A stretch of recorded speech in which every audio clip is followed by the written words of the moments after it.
velocidade da iniquidade no nosso país é algo que é assustador. É algo que é assustador. Isso se deve, uma vez eu falei isso numa igreja, algumas pessoas não gostaram de ouvir. Mas essa é a verdade. E a verdade está aqui precedida. A iniquidade avança quando a igreja recua.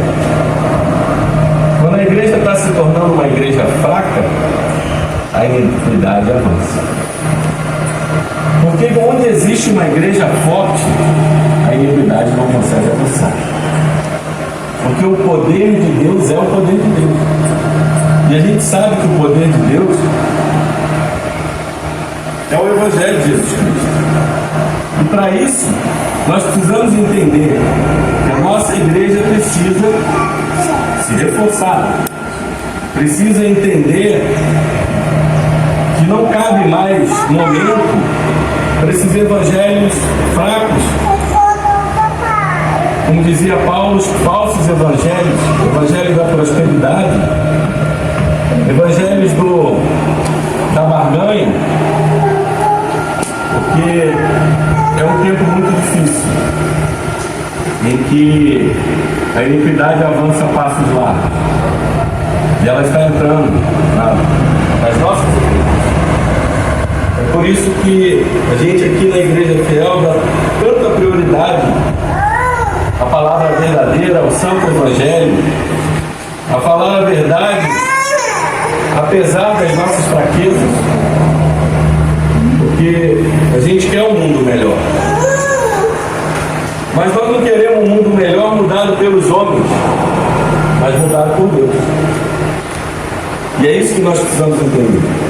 O nosso país não vai ser visto lá fora como um país cristão enquanto a igreja não mudar. A gente pega a história cristã e vai vendo os diversos avivamentos que aconteceram, foram avivamentos na palavra. Às vezes você tinha 2, 3 homens, 10 homens pregando a palavra corretamente, e aquela cidade se avivava. Não precisa de muita gente. E o texto que a gente vai ler hoje nos fala um pouco disso. Eu quero ler com vocês hoje um texto que está em Marcos 3, dos versos 13 a 19. Você vai entender um pouco o que eu estou querendo falar. Assim diz a palavra do bom Deus. Depois subiu ao monte e os chamou, e os que ele mesmo quis, e vieram para junto dele. Então designou 12 para estarem com ele e para os enviar a pregar e a exercer a autoridade de expelir demônios. Eis os 12 que designou: Simão, a quem acrescentou o nome de Pedro, Tiago, filho de Zebedeu, e João, seu irmão, aos quais deu o nome de Boanerges, que quer dizer filhos do trovão, André, Felipe, Bartolomeu, Mateus, Tomé, Tiago, filho de Alfeu, Tadeu, Simão, Zelote, e Judas Iscariotes, que foi quem o traiu. Amém. Senhor, nós colocamos a Tua palavra diante da Tua igreja e pedimos a Tua bênção, que a Tua graça especial seja derramada sobre esse culto, que o Espírito Santo fale a nós todos, aos nossos corações e nossas mentes, e possa edificar as nossas vidas, não só para o dia de hoje, mas para todo sempre, para a honra e glória do Teu Filho amado Jesus Cristo. Amém. Irmãos, na sequência, pregando o Evangelho de Marcos ainda, nós temos visto que Jesus vem demonstrando, desde o início do capítulo 2 até o versículo 12 do capítulo 3, a sua autoridade. Essa autoridade que é inquestionável, demonstrando a sua filiação divina, demonstrando a sua autoridade. Mas hoje nós vamos tocar no outro ponto. Esses são os 3 pontos mais vistos no Evangelho de Marcos. É a filiação divina, é a autoridade de Jesus e aqueles que seguem Jesus. Os seguidores de Jesus é o terceiro ponto mais falado do Evangelho de Marcos. E aqui nós temos uma especial menção, porque a gente começa a perceber um pouco mais evidente que Jesus separa dois grupos: os grupos dos de dentro e os grupos dos de fora. Isso é muito importante para que a gente entenda, porque muitas vezes a gente está de olho nas multidões e Jesus está de olho em homens. Homens no sentido de homens, mulheres, verdadeiros discípulos. E muitos aqui não são falados. Aqui, hoje a gente está falando dos apóstolos, mas tem apóstolos que não foram falados, como José de Barsabás e Matias, e lá em Atos 1, na escolha do 13º apóstolo para substituir Judas, era falado com que eles andaram realmente com Jesus desde o seu batismo. Homens que muitas vezes não apareceram nas Escrituras. Também é falado de Paulo, é falado de Barnabé, de homens que cumpriram o seu apostolado. E esse texto aqui vem falar o que Jesus realmente veio para fazer. É interessante que o texto começa dizendo que depois, logo depois que Jesus curava muitos, que Jesus expulsava os espíritos imundos, e que ele pede para que não seja colocado em publicidade, Jesus se separa, se retira. O texto em Marcos não vai dizer que ele se retira, mas se você pegar o mesmo texto em Lucas, capítulo 6, versículo 12, vai dizer que Jesus se retirou para orar. Primeira coisa, Jesus realmente se retira para orar, em silêncio. Depois Jesus ora insistentemente, porque o texto de Lucas vai dizer que Jesus ora a noite toda. E Jesus ora sobre o quê? Jesus ora justamente, objetivamente, sobre a nomeação dos apóstolos. Isso já é o primeiro ponto que nós precisamos entender, que não se nomeia líderes de igreja sem muita oração. Jesus passou uma noite inteira orando para nomear os seus apóstolos. Ele subiu ao monte, ele se separou. E ele ora a quem? Ele ora ao Pai, demonstrando total submissão de que a vontade de Deus precisava ser feita. Então nós vemos que Jesus ora separadamente, ora insistentemente, ora propositadamente. Ele ora com propósito e de forma objetiva. E o texto vai seguir com alguns pontos muito interessantes, dizendo que ele chamou, Gerson, os que ele quis. E eles vieram para junto dele. Quão difícil hoje é você conversar com algumas pessoas na igreja e dizer que Jesus realmente chama quem ele quer. E principalmente para a liderança. A gente que tem trabalhado com liderança nesses últimos meses, a gente sabe o quão sério é isso, né? Não dá vontade, às vezes, de você fugir um pouco disso. Mas Jesus chama. Se você pegar Jeremias 1 vai dizer que desde o ventre ele já estava chamado como profeta para as nações. Jesus tem os seus chamados para líder. Isso faz desses homens maiores ou menores? Não. Isso faz com que eles cumpram a vontade de Deus. É Deus verdadeiramente que é exaltado nessa liderança. É Deus que é verdadeiramente exaltado no verdadeiro ministério. O homem não está na liderança para ser exaltado. O homem está na liderança para exaltar a Deus. E quando a gente começa a entender isso, a gente começa a entender que liderança não é uma coisa que se brinca. Liderança é uma coisa muito séria. E o chamado de Jesus, primeiro ponto que eu vou dizer aqui, ele chama soberanamente.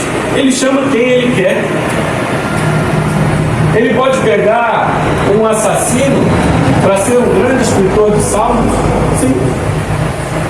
Ele pode pegar um assassino de cristãos para ser o maior apóstolo do Novo Testamento? Sim. Ele pode chamar um publicano, um homem odiado por judeus, para ser o homem que escreve o evangelho mais conhecido? Sim. Ele chama quem ele quer.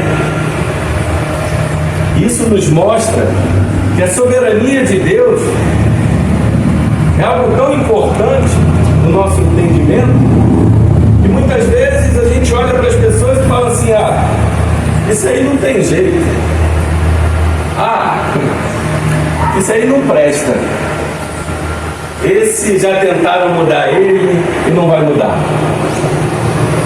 Mas Jesus nos prova na Bíblia que ele pode mudar qualquer vida.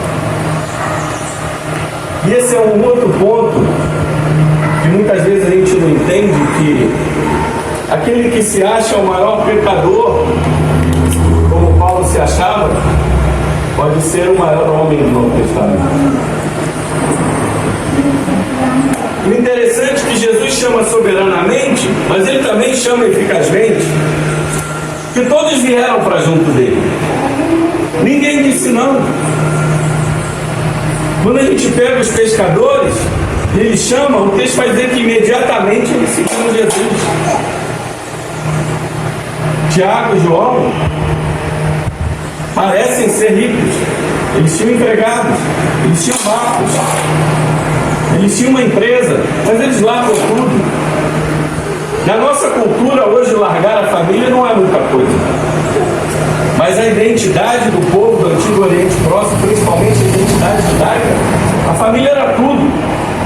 Quando você vira as costas para a família, é como se você estivesse virando as costas para a sua identidade. E esses homens viram as costas para a família. Não que eles tivessem abandonado, porque Pedro volta à sua casa, com a sua família, com a sua esposa, com a sua sogra. Como Tiago e João voltam para a gente com seus pais. Mas eles largam tudo para seguir. Então Jesus chama soberanamente, Jesus chama eficazmente, e Jesus também chama incondicionalmente. Por que Jesus chama incondicionalmente? Porque ele não olha para o que nós olhamos. Deixa eu dizer uma coisa para você. O discipulado não quer dizer o que você pode fazer para Jesus, mas sim o que Jesus pode fazer de você. Não sei se você entendeu essa frase. Discipulado não é o que você pode fazer para Jesus, mas o que Jesus pode fazer de você. Isso faz toda a diferença, porque eu não me capacito, é Jesus que me capacita. É o próprio Deus que dá as credenciais para que homens como Paulo, como Pedro, como Tiago, como João, como Davi, homens complicados, homens difíceis, homens que têm dificuldade de seguir as suas vidas por seus problemas pessoais, interpessoais, homens com qualidade, mas homens com mais defeitos que qualidade, e Cristo chama. E aqui diz que os quais chamou de apóstolos. É importante entender que a sucessão apostólica, ela parou ali realmente no Novo Testamento. Alguns homens hoje tentam ser chamados de apóstolos, mas a Bíblia, contrariamente, ela mostra algumas qualidades para ser apóstolo que nós não vemos mais hoje. Em 1 Coríntios 1:9, Paulo vai dizer: não sou eu apóstolo, eu vi o Senhor. A primeira é ver Cristo realmente ressurreto. É ver Cristo em pessoa ou ver Cristo ressurreto, como Paulo viu. O segundo ponto é ter caminhado com Cristo. Na escolha do 13º apóstolo, como nós falamos aqui em Atos 1, 21, 22, eles vão dizer que era necessário que o apóstolo estivesse andando com Jesus desde o seu batismo. Então, para ser apóstolo, era necessário ter comunhão com Jesus, ter vivido presencialmente com Jesus. O terceiro ponto é ter sido designado por Jesus, como esse texto de Marcos 3 vai dizer: Jesus os designou, Jesus os enviou. E o quarto ponto, que você vai ver em 2 Coríntios 12:12, vai dizer que esses homens eram empoderados em milagres e maravilhas. Então esses 4 pontos mostram que a sucessão apostólica terminou. Os católicos querem dizer que os apóstolos são seguidores de Pedro e que hoje o Papa é um apóstolo. E muitos evangélicos também querem se autonomear apóstolos. Mas nós vemos aqui que Jesus é que verdadeiramente designou-os. Mas o interessante é que, qual é o propósito desse chamado? O primeiro ponto do texto vai dizer que é para estarem com Ele. Isso quer dizer o quê? Que o ponto principal de um discipulado, que um ponto principal desse apostolado aqui, era ter comunhão com Cristo. Isso nos dias de hoje vai nos dizer o quê? Que o verdadeiro discípulo do Senhor tem que ter comunhão com o Senhor. Não adianta eu me aprofundar, eu me estudar, eu cada dia mais progredir, mas eu não ter uma vida de oração, eu não ter uma vida de leitura da palavra, eu não ter uma vida de comunhão, porque a primeira coisa que Cristo vai dizer é para estar com Ele. Esse é o ponto principal do verdadeiro discípulo de Cristo. E depois que eles estão com eles, aí sim Cristo os envia a pregar e a exercer a autoridade de expulsar demônios. O que isso quer nos dizer? Nós temos pessoas entre nós que estudaram para estar onde estão, para serem médicos, outros professores, outros advogados, outros militares. E tudo isso tem um preparo. Você não entra, por exemplo, nas Forças Armadas e vai dizer: eu vou ser tenente. Tem um curso, tem uma prova, tem um preparo. Você não diz: eu sou advogado. Você tem que estudar. Você não diz: eu sou médico. Você estuda muito. Professor estuda muito. E por que nós, cristãos, quantas vezes a gente já ouviu isso em igreja? A letra mata. Deve matar aquele que não gosta de ouvir a verdade, porque a letra é difícil. E é preciso entender, isso a gente vai defender muito nessa igreja, que o discipulado seja um discipulado sério, seja um discipulado longo, mas um discipulado para preparar verdadeiros líderes, em intimidade, em falar da palavra, em ter autoridade, em falar com autoridade, porque esse é o verdadeiro discipulado.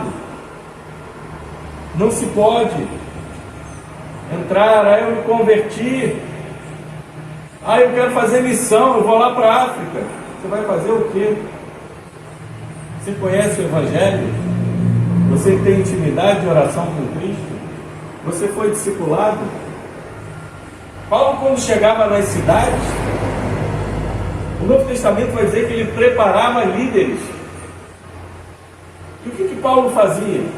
Sentava e discipulava na palavra. Sentava e discipulava em oração. E Jesus não fez diferente, ele passou 3 anos com esses homens.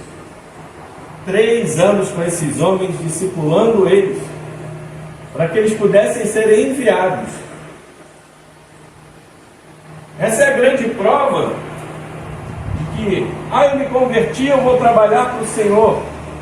Eu acho válido esse amor por Cristo.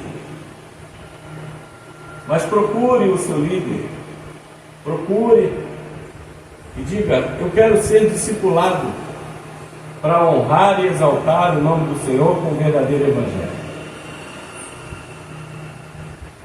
Uma vez eu vi o Paulo Júnior falar uma coisa interessante. A maioria das pessoas não consegue, dentro de uma igreja cristã, falar o que é o Evangelho. A maioria das pessoas sai por aí e diz: Jesus pode mudar a sua vida, Jesus pode fazer a sua vida melhor. E a pessoa vem para a igreja e realmente ela se converte, e muitas vezes a vida piora e piora muito. As guerras se levantam. E como é que você lida com isso? Esse cara falou que minha vida ia melhorar, mas só piorou. Nós temos um irmão que vem aqui, que ele fala assim: olha, quando eu estava no mundo, eu tinha tudo, eu tinha riqueza, eu tinha emprego, eu me converti, eu perdi o emprego, eu fiquei pobre, eu comecei a ter dificuldade de arrumar tudo. Ele está com uma casa para vender já há 4 anos e não consegue vender.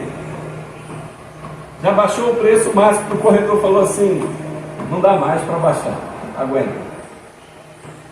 As dificuldades vêm. Mas por quê? As pessoas estão pregando o Evangelho errado. Nós temos que ir para a rua e dizer: sabe aquilo que você está procurando?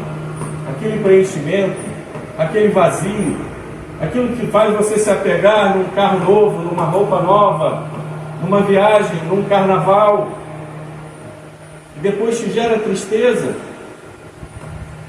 E muitas vezes você tem esse sentimento de dor, esse sentimento de culpa, esse sentimento que em todos nós nos incomoda.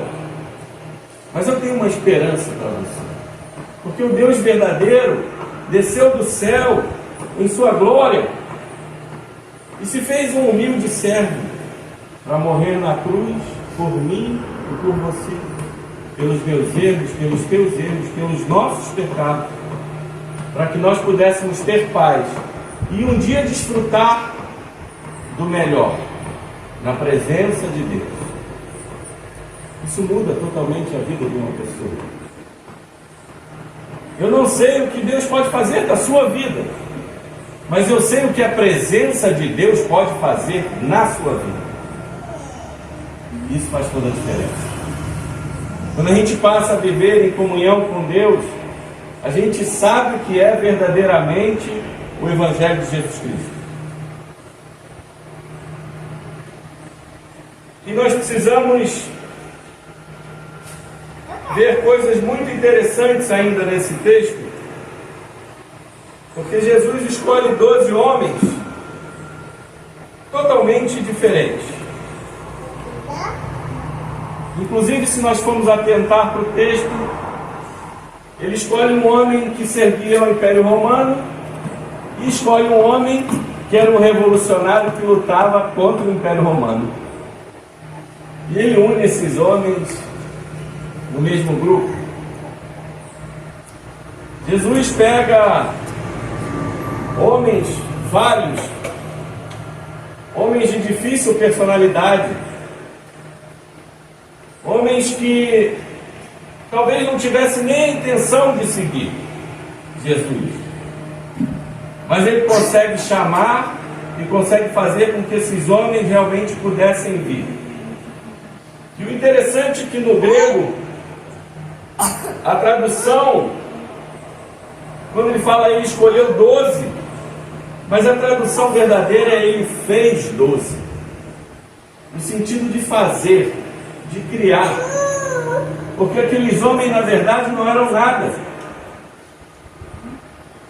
E o mesmo texto que, a mesma palavra que Marcos usa aqui, é poisen no grego, é uma palavra que é utilizada lá em Gênesis 1 também, quando Deus cria o mundo. O que Marcos está querendo dizer é que a nomeação desses apóstolos, o início da igreja, é uma nova criação. O mundo passa a se transformar a partir da criação da igreja, a partir do Evangelho de Jesus Cristo. Isso faz toda a diferença, porque Jesus nos nomeia apóstolos. No mundo bíblico, para dar nomes, era preciso que você tivesse uma posição superior, ou fosse um criador, ou um senhor, ou um pai. Jesus os nomeia. Mas o importante desse texto é como eu falei. Primeiro ele chama para eles estarem com ele, e depois para serem enviados. Então nós vemos que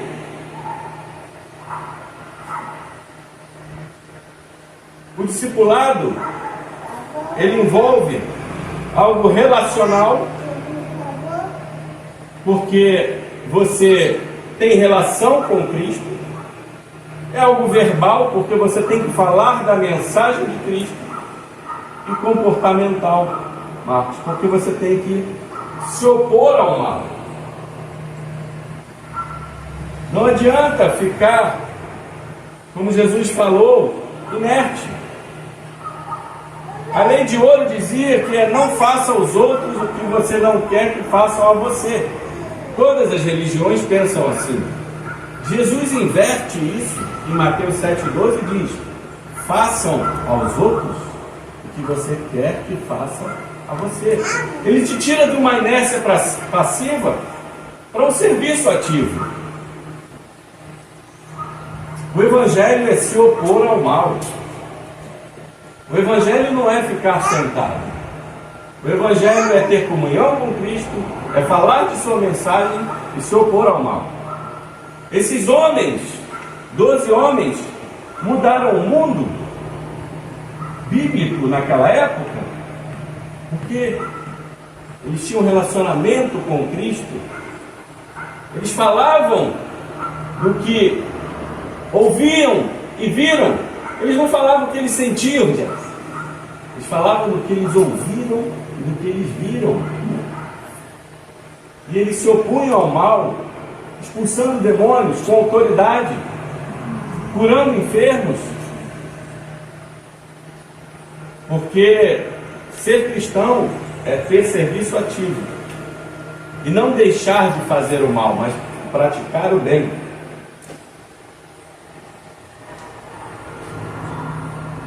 Indo para o final, o que eu quero falar com vocês, nós tocamos em pontos importantes que Jesus chama de forma soberana, eficaz e propositadamente, incondicionalmente. Nós tocamos em ponto da eleição divina. Nós tocamos no ponto do discipulado, que também é primeiro estar com Cristo, é ter intimidade com Cristo, para depois você começar a trabalhar, e para depois você exercer autoridade. Mas agora nós vamos falar de um ponto muito importante, que a gente como cristãos, a gente se esquece. Jesus capacita quem Ele quer. Jesus não escolheu homens capacitados. Jesus escolheu pecadores Como eu já falei, homens de difícil personalidade, com muitos defeitos, homens que eram instáveis, homens que eram bravos, homens que eram odiados, homens que eram revolucionários. Vamos falar só um pouco deles para que vocês tenham ideia do que o nosso Senhor fez. Quem era Pedro? Nós conhecemos pela Bíblia que Pedro era um homem impulsivo. Pedro era um homem que poderia dizer frases maravilhosas, como: tu és o Cristo, Filho do Deus vivo. Dali a um minuto dizer: não vá para a cruz. E Jesus dizer: aparta-te de mim, Satanás. Um minuto depois, era um homem que dizia: eu não vou te negar nunca. E logo depois, nega Jesus 3 vezes. Era um homem que era capaz de puxar uma espada e cortar a orelha de um soldado romano. Pedro era um homem de difícil personalidade. E Deus nos chama para ser líder. Tem um ponto aqui legal que depois, quem quiser, eu até dou a fonte para ler. Donald Carson, um dos maiores exegetas da atualidade, ele diz que os evangélicos têm muita dificuldade de ver Pedro como aquele que realmente seria a base para a igreja. Naquela declaração, ele fala: Pedro, tu és a pedra. Sobre esta declaração, está colocada firme alicerce do Evangelho. E Carson vai defender que realmente ali a pedra é Pedro, não é a declaração de Jesus. Eu assisti esse vídeo dele falando numa conferência, e realmente ele tem muitos bons argumentos para isso. Mas por que nós temos dificuldade? Porque a Igreja Católica defende Pedro como o primeiro Papa. E muitas vezes a gente quer que isso se afaste da nossa ideia. Mas Pedro foi escolhido para ser líder. Pedro liderou aquela reunião em que 3.000 pessoas se converteram. Pedro prega o primeiro sermão.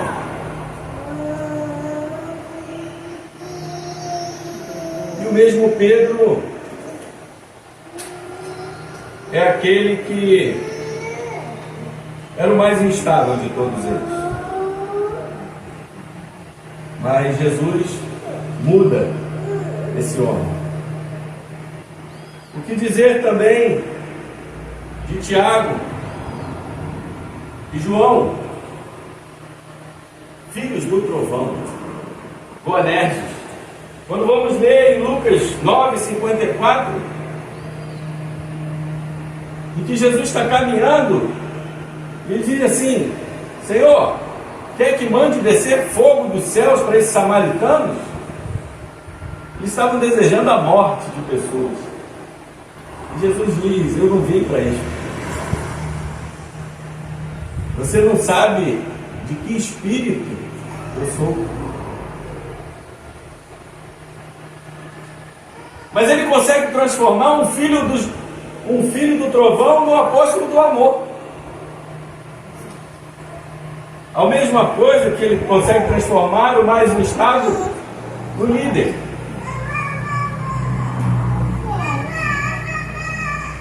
E André, quantos Andrés a gente tem na igreja? Pessoas que levam pessoas a Cristo. André foi quem levou Pedro a Cristo. André foi aquele que levou o menino em direção a Jesus para dizer: nós não temos nada, mas esse menino tem 5 pães e 2 peixinhos. Talvez a gente não atente muito para isso, mas André trabalhava.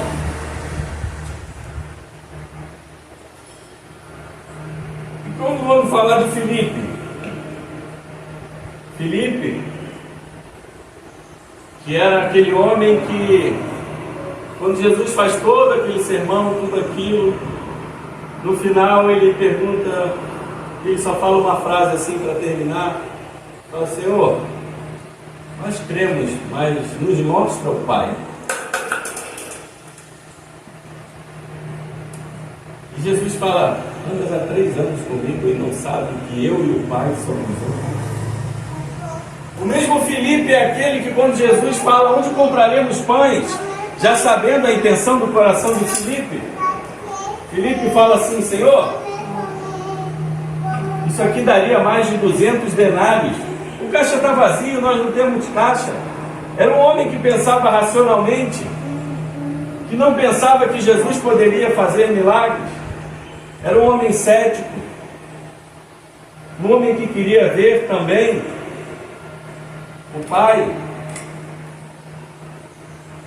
E assim nós vamos caminhando. Bartolomeu era preconceituoso. A Bíblia vai dizer que ele, quando Filipe vai falar com ele, de Nazaré pode vir boa coisa.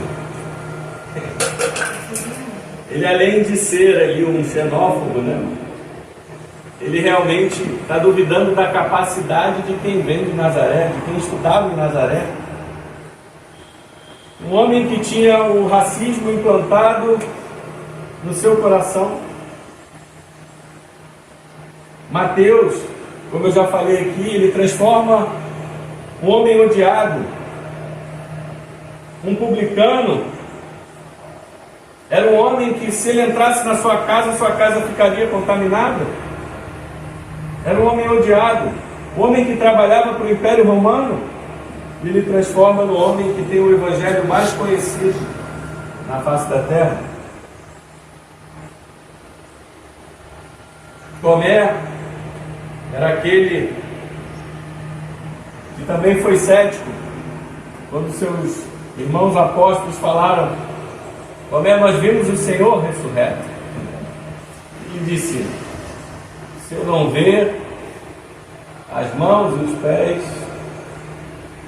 eu não acredito. Jesus teve que aparecer para Tomé. Mas ele também tinha uma qualidade que, assim que ele viu, ele se prostrou aos pés do Senhor. Talvez você não tenha ouvido falar de Tiago, filho de Alfeu, de Tadeu. Isso muitas vezes na igreja também. Muitos apóstolos, muitos cristãos trabalharam, tiveram ministérios importantes e não serão reconhecidos. E dentro das nossas igrejas tem pessoas que trabalham e nunca serão reconhecidos. É assim. E ele escolhe também Simão Zelote. Os zelotes eram aqueles que lutavam contra o Império Romano, revolucionários. Talvez hoje, como se a gente dissesse, um homem que quer derrubar governos, um homem que quer derrubar a autoridade de outros. E esse homem está no meio deles, inclusive com um homem que apoiava o Império Romano, que era Mateus. E por último, Jesus escolhe Judas. Ele já não sabia que Judas iria trair. Ele já não sabia que Judas, aquele que comeria do mesmo prato que ele o trairia, ele sabia que Judas era ganancioso. Mas é interessante que ele dá o único cargo de confiança para Judas, que era o homem que cuidava das finanças. Você vai lembrar daquele texto que, quando a mulher derrama aquele bálsamo sobre Jesus, ele reclama dizendo: por que não foi vendido, dado isso aos pobres? Quando Jesus foi ungido ali em Betânia, esse homem tinha um cargo de confiança dado por Jesus. Entenda que muitas vezes aqueles que nos oprimem, aqueles que dificultam a nossa vida, estão colocados ali por Jesus. E muitas vezes a gente não consegue entender por que, Senhor, por quê. Mas foi necessário hoje para que a gente entendesse a mensagem de Jesus, que mesmo no meio daqueles que amam a Deus, vão existir aqueles que vão trair, vão existir aqueles que vão fazer coisas erradas. Jesus nos alertou que nós teríamos o joio e o trigo, que só Ele verdadeiramente saberia separar os bodes e as ovelhas, aqueles que vão para o lado direito e aqueles que vão para o lado esquerdo. Mas para terminar, meus irmãos, eu quero dizer e voltar àquela frase: o discipulado cristão não é o que você pode fazer para Jesus, é o que Jesus pode fazer de você. Se Jesus conseguiu transformar esses homens que tinham defeitos gravíssimos, em homens que mudaram o mundo, Jesus pode mudar a minha e a sua vida. Jesus pode mudar os nossos defeitos em qualidades. Jesus pode transformar um homem que era brigão no homem mais amoroso da igreja. Jesus pode transformar um assassino naquele que mais preserva a vida. Jesus pode transformar a todos. Isso é um encorajamento para nós. Querer ser discipulado é entender que eu preciso aprender mais de Cristo. Eu preciso ter intimidade com Cristo. Mas eu preciso entender que é Ele que vai me mudar, que é Ele que vai me capacitar. Se você tem vontade realmente de servir ao Senhor, procure o seu líder, peça para ser discipulado, peça para ser preparado, para que Jesus possa te mudar, e para que você possa seguir nessa seara que é tão grande, e são tão poucos os ceifeiros. E eu vou um pouco mais longe. Nós teremos um tempo de muito trabalho daqui para frente, nos próximos anos aqui na nossa nação. E todos aqueles que estiverem dispostos a trabalhar para Cristo. Talvez você não seja reconhecido, talvez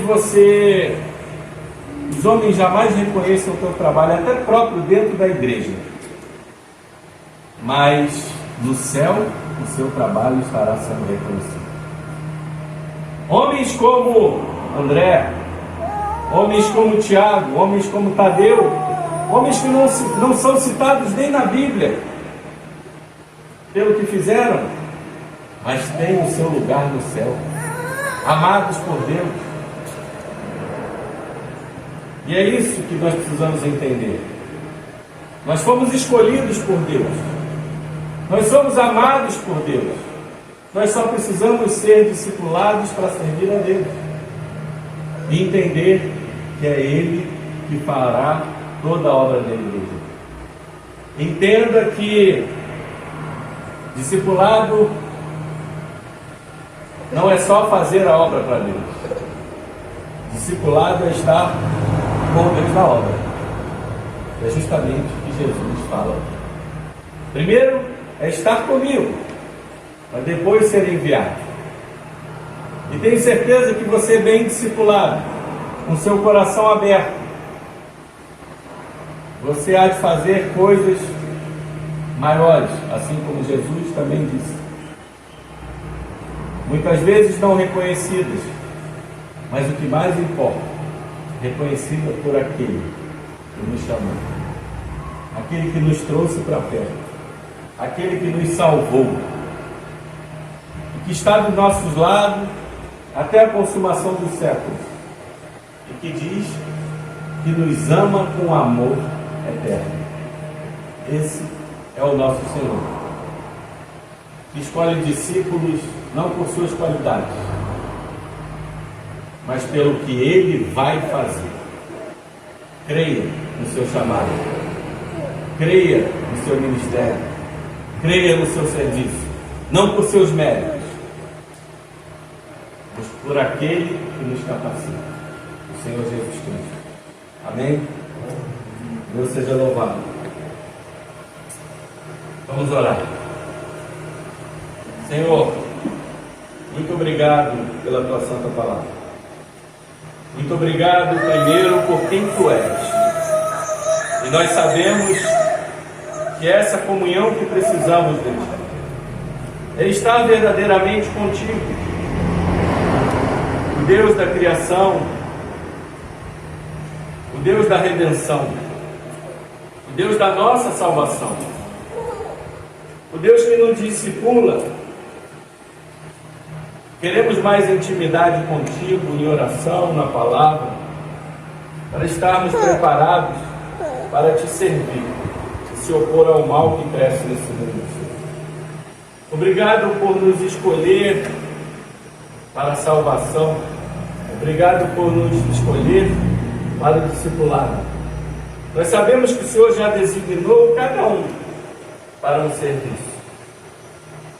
Nós nos colocamos diante de Ti, Senhor, como homens e mulheres dispostos a trabalhar para o Seu reino e exaltar o Teu santo nome. Faça de nós o que o Senhor desejar. Transforma-nos em mentes, em corações, arranca os nossos defeitos e exalta as qualidades que o Senhor quiser em nós. Porque precisamos mais de Ti do que qualquer outra coisa nesse mundo. Obrigado, Senhor, por ter nos dado os apóstolos que revolucionaram o mundo naquela época, e tantos outros homens que revolucionaram as suas épocas, trabalhando ativamente